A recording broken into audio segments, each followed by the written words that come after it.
भारत माता के महान सपूत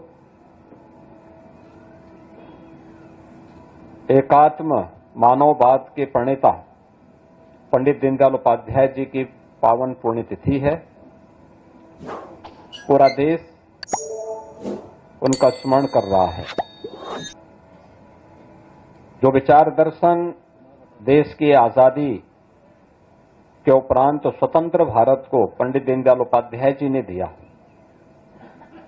वह नए भारत की आधारशिला बनी है।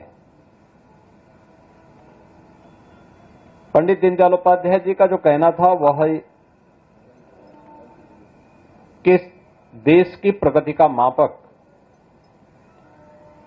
ऊंचे पायदान पर खड़े व्यक्ति से नहीं बल्कि सबसे निचले पायदान पर जो व्यक्ति पड़ा है उसके चेहरे की खुशहाली से की जानी चाहिए।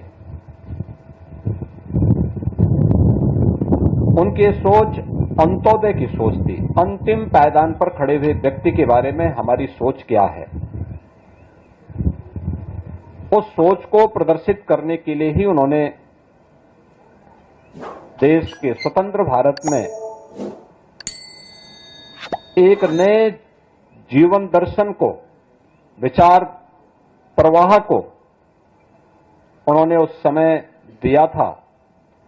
और परिणाम क्या हुआ?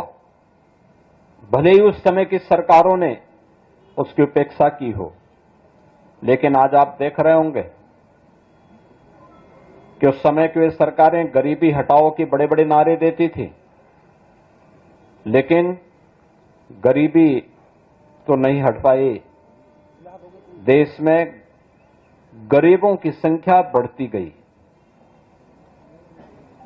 आज आप देख रहे होंगे पिछले 11 वर्ष के अंदर प्रधानमंत्री मोदी जी के नेतृत्व में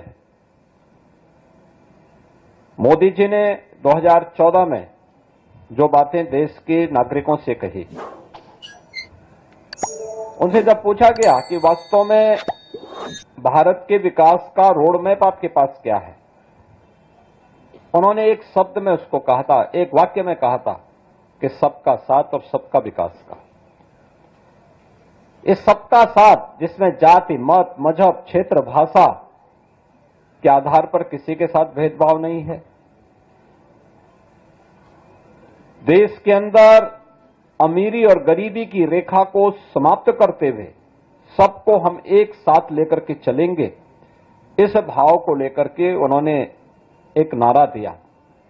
और ये सबका साथ और सबके विकास का भाव ही अंत्योदय का भाव है।